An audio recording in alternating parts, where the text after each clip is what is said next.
Om Namo Narayana, Om Namah Shivaya, Shiva Om, Shivoham, Om, Mani Padme Hum.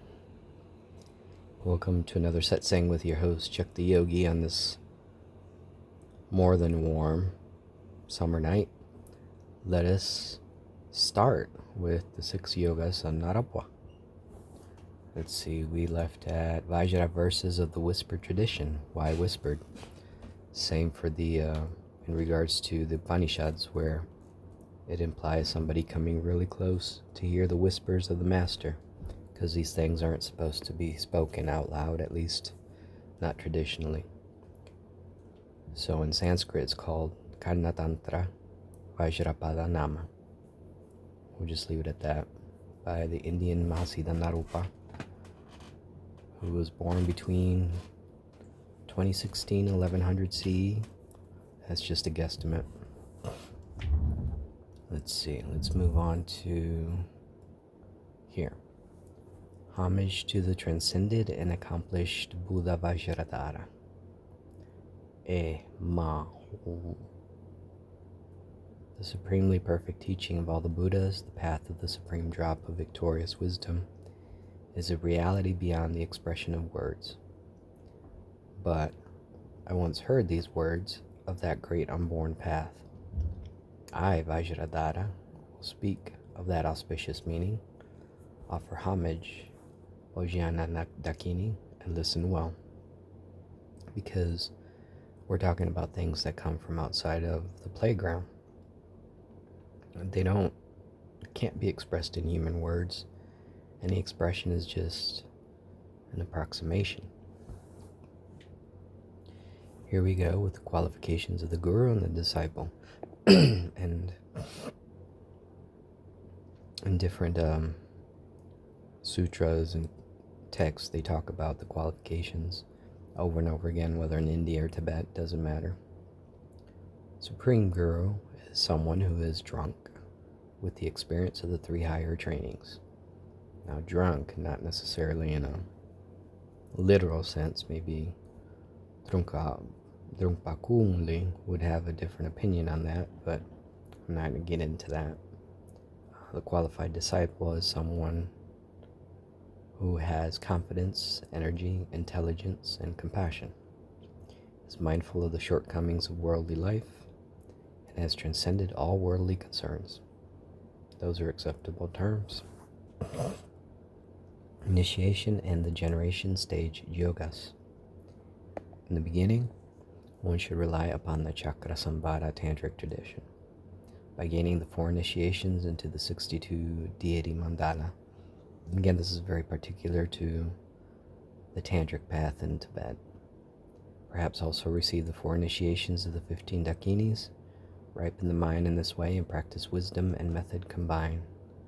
Strive in the 7 yogas, such as those like a king and a minister, blending all as one taste, samarasa. Apply yourself to the 3 samaya.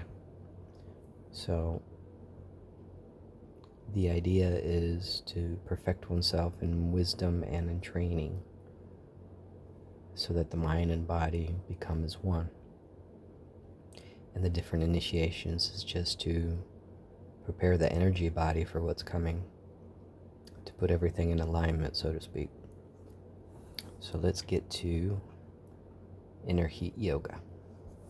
As I've said before, I consider one of the pillars of yoga in general, but it would be called tapasya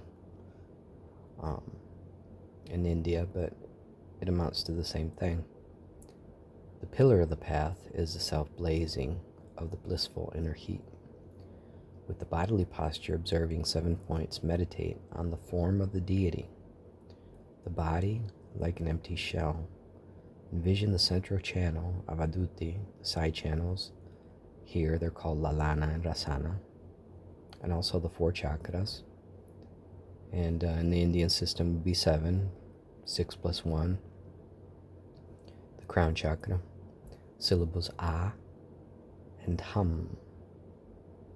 Or in India would be Hum, Sa. The blazing of the inner fire and dripping of the drops, the dewdrops, as I've explained previously, and the entering of the life-sustaining and downward-moving energies into the central channel. Meditate on the Vajra recitation with the 5 root energies. Retain and stabilize those energies and induce the experience of wisdom. Integrate the 4 blisses and blend the root energies and the drops. Energy and consciousness enter into the central channel, Avaduti, which in India is Sushumna. And beyond conceptuality, mind arises. Distorted emotions are self-pacified, and an unbroken stream of bliss and radiance flows forth. So that right there, in a very short, because it's a sutra, kind of encompasses years and potentially lifetimes of practice to induce that cold fusion. And it's implying that these 5 root energies blend as one and excite or start the inner heat. But the energy channels, the nadis, has to be cleansed first, and the vortices or the chakras along with them before this is even possible. So there's that in a nutshell. Illusory body yoga. See the nature of and remain absorbed in the sphere of the Dharmakaya. Now the Dharmakaya is kind of like a bardo state, or the state of samadhi. That might be a way of describing it. To intensify this awareness, meditate on the illusory, self-liberated nature of the 8 worldly concerns. See all things in samsara and nirvana as illusions. They are illusory, like a rainbow, like the moon's reflection in the water. Shankaracharya would agree with that. These functional phenomena that appear to the mind, if they are as real and static as they seem, how could change occur? But because they are deceptive forms, in essence, they are unreal. See all forms as empty in appearance, or as empty appearances, like the echo in a cave. Comes to mind the Plato's metaphor. Grasping at duality subsides, and one is freed from attraction and aversion. With the basis of that insight, all actions become free from clinging, and one moves toward achieving the rainbow body and Dharmakaya. So the whole idea is to be able to move beyond the playground. And in order to do that, one first must realize that it is just a playground. Dream yoga. At night, strive to invoke the self-purification of confused dreams. Guard the 3 doors with the hook of mindfulness. 3 doors. Retain, purify, increase, and transform the contents of dreams, and eliminate all obstacles to the practice. One rides on the sun and moon, two channels, travels to all the Buddha fields, and behold, all good and bad, in quotations, illusions become self-liberated. So the idea is to use the dream state as a kind of a bardo state in order to purify the deep mind, because in dreams the contents of the subconscious mind emerge, and one taps into other dimensions with through dream yoga. So that's a beautiful thing that they've been able to retain that tradition. I'm going to leave it there and continue moving on. But again, I'm just breezing over all of this. The 6 yogas in Naropa are really deep and have different layers of interpretation and meaning, just like the Yoga Sutra does. But I'm not going to get into all that. I'm just skimming that surface.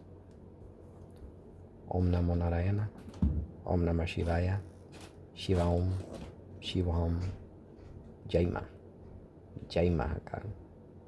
Om Mani Padme Hum. Till next time.